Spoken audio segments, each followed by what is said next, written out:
A Primeira Guerra Mundial causou morte e destruição em uma escala inédita no mundo. Durante anos, o exército francês, por exemplo, lutou desesperadamente nas trincheiras da frente ocidental, suportando bombardeios intermináveis, lama, doenças e perdas horríveis. Em 1917, a França estava exaurida, o moral estava desmoronando e os homens nas trincheiras estavam chegando ao seu limite.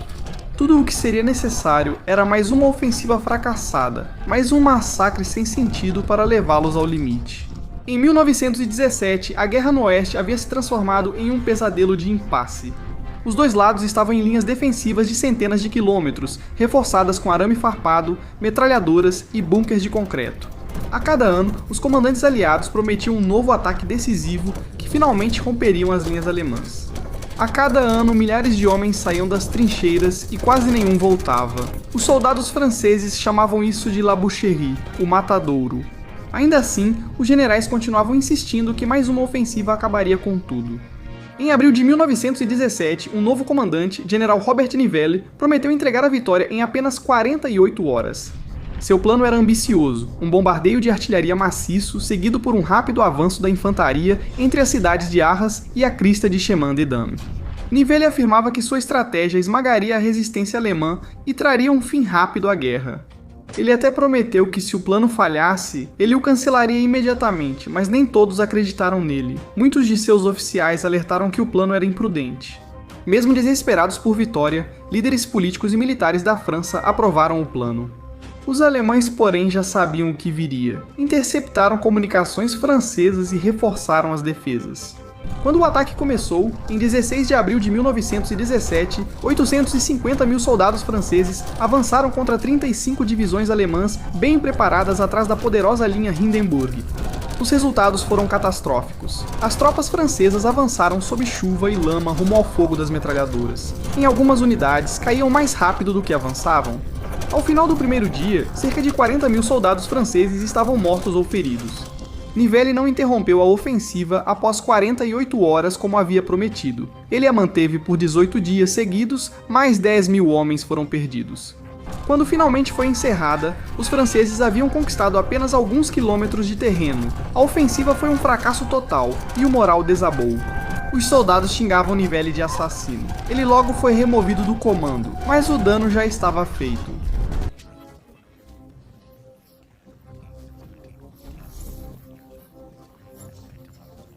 As licenças foram adiadas por meses, a comida era ruim, as trincheiras cheias de ratos e muitos perderam a confiança nos comandantes.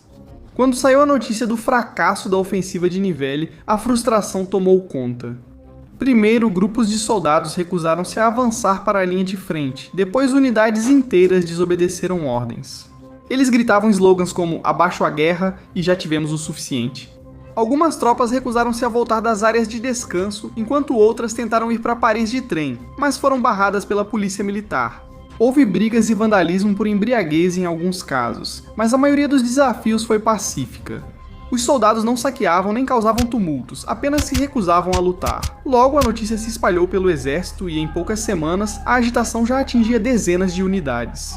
Entre 30 e 40 mil soldados franceses, em até 16 corpos de exército, estavam se recusando a voltar para as trincheiras. O alto comando francês de repente enfrentou uma perspectiva assustadora, um exército prestes a colapsar. Se os alemães soubessem quão profunda era essa crise, talvez tivessem lançado sua própria ofensiva e rompido completamente as linhas francesas. Muitos oficiais temiam que a França estivesse prestes a viver sua própria versão da Revolução Russa, que havia ocorrido poucos meses antes.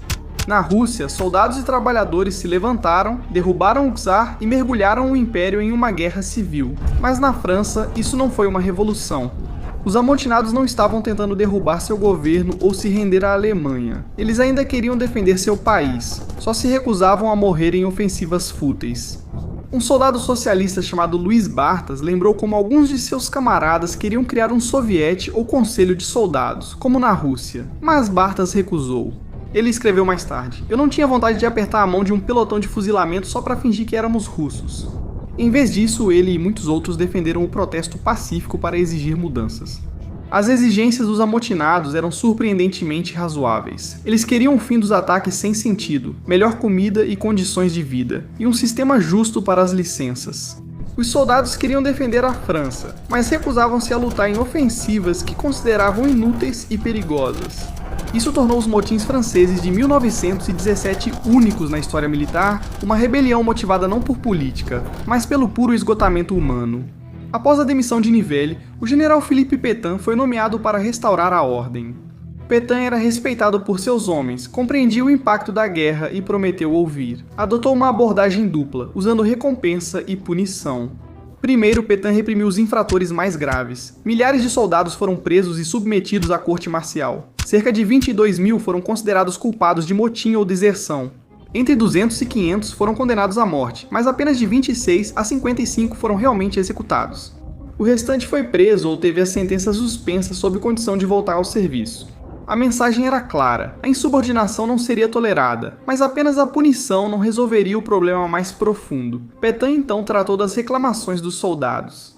Ele foi à linha de frente, falou com as unidades e garantiu que suas vidas não seriam desperdiçadas. Ele melhorou o fornecimento de alimentos, aumentou o descanso e reformou as licenças para garantir tempo regular fora das trincheiras. Mais importante, ele suspendeu grandes ofensivas até o exército francês se recuperar. Sua estratégia funcionou. No verão de 1917, a disciplina foi restaurada. Os soldados voltaram aos seus postos ainda cansados, ainda irritados, mas dispostos a defender sua pátria mais uma vez. Os motins do exército francês foram um dos maiores atos de desobediência militar da história moderna, mas também foram notavelmente contidos. Diferente do exército russo, o francês não colapsou, o governo se manteve e a linha de frente resistiu. A mensagem dos amotinados era clara: vamos defender a França, mas não morrer desnecessariamente.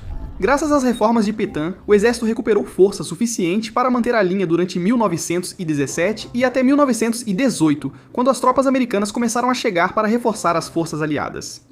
Quando a guerra terminou, a França havia perdido mais de 1 milhão de homens, e milhões de outros estavam feridos ou desaparecidos. Uma geração ficou marcada para sempre após a guerra.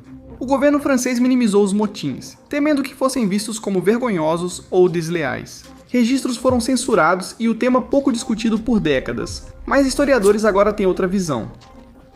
Os motins não foram uma traição, foram um grito por sobrevivência. Os soldados haviam suportado anos de massacre e finalmente traçaram um limite entre sacrifício e suicídio. As ações deles forçaram os líderes franceses a encarar as realidades brutais da guerra industrial e os limites da resistência humana. Os acontecimentos de 1917 revelaram algo poderoso sobre o espírito humano, mesmo em uma guerra de sofrimento inimaginável. Os soldados franceses não se revoltaram por covardia ou derrotismo. Eles se revoltaram porque ainda valorizavam a vida, a deles e a de seus companheiros. A coragem deles estava tanto no campo de batalha quanto ao enfrentar exigências impossíveis. No fim, o protesto ajudou a salvar o que restava do exército francês. E quando chegou a hora, em 1918, eles se mantiveram firmes durante as ofensivas finais da Alemanha e ajudaram a conquistar a vitória.